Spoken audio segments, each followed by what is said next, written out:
नमस्कार, मी आहे तन्वी आणि तन्वीज बेक्स मध्ये सर्वांचं खूप खूप स्वागत आहे. आणि सर्वांचं पहिलं तर मी मनापासून खूप खूप आभारी आहे मला 3000 सबस्क्रायबर करून दिल्याबद्दल. तर माझ्या व्हिडिओला आणि चॅनलला असंच प्रेम भरभरून देत राहा आणि मी तुमच्यासाठी नवीन नवीन व्हिडिओ आणायचा प्रयत्न करेन. तर आज आपण बनवत आहोत ट्रफल चॉकलेट केक. आणि हा केक बनवण्यासाठी मी पहिला बेस तयार करून घेतला चॉकलेटचा. त्याच्या 4 लेअरमध्ये कटिंग करून घेतलं आणि गनाश तयार करून घेतलेला. तो थोडा सेट झाल्यानंतर केकला आपण कोटिंग करायला चालू केले. तर आपण सोकिंग केलेली आहे शुगर सिरपने आणि याला केलेलं आहे क्रम्बल कोट गनाशने. आणि त्याला क्रम्बल कोट करून घेतल्यानंतर मी फ्रीजमध्ये सेट करायला ठेवून घेतलं. आणि आपल्याला वरती गार्निशिंग करायची होती.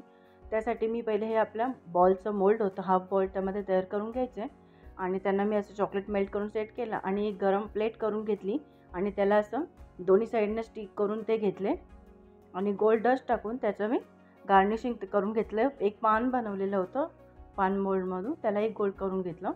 आणि आता आपण फायनल कोटिंग करूया. फायनल कोटिंग करण्यासाठी मी गनाशला असं उभे स्ट्रोक केलेले आहेत, कारण आपण गनाशचं केकचं ऑलरेडी वजन आहे ना खूप जास्त होतं, त्यामुळे कमीत कमी छोटं पायपिंगचं कट करूनच ह्याचं क्रम्बल कोट करायचं किंवा फायनल कोट. आणि आता वरतून गनाश केलेलं आहे मी पोर केलं आहे, त्याचं अनइवन ड्रिपिंग करून घेतलं आणि त्याला स्विरल पॅटर्न करून घेतलं. आणि चॉकलेट मी किसून घेतलेलं त्याचं साईडने मी बॉर्डरला लावून असं डिझाईन तयार करून घेतली.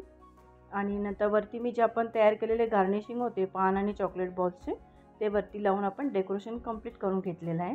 आणि तुम्हाला केक कसा आवडला असेल तर मला कमेंट करून नक्की सांगा. आणि आपल्या चॅनलला लाईक शेअर सबस्क्राईब करायला विसरू नका. आणि पुन्हा भेटूया नवीन व्हिडिओमध्ये. Thanks for watching.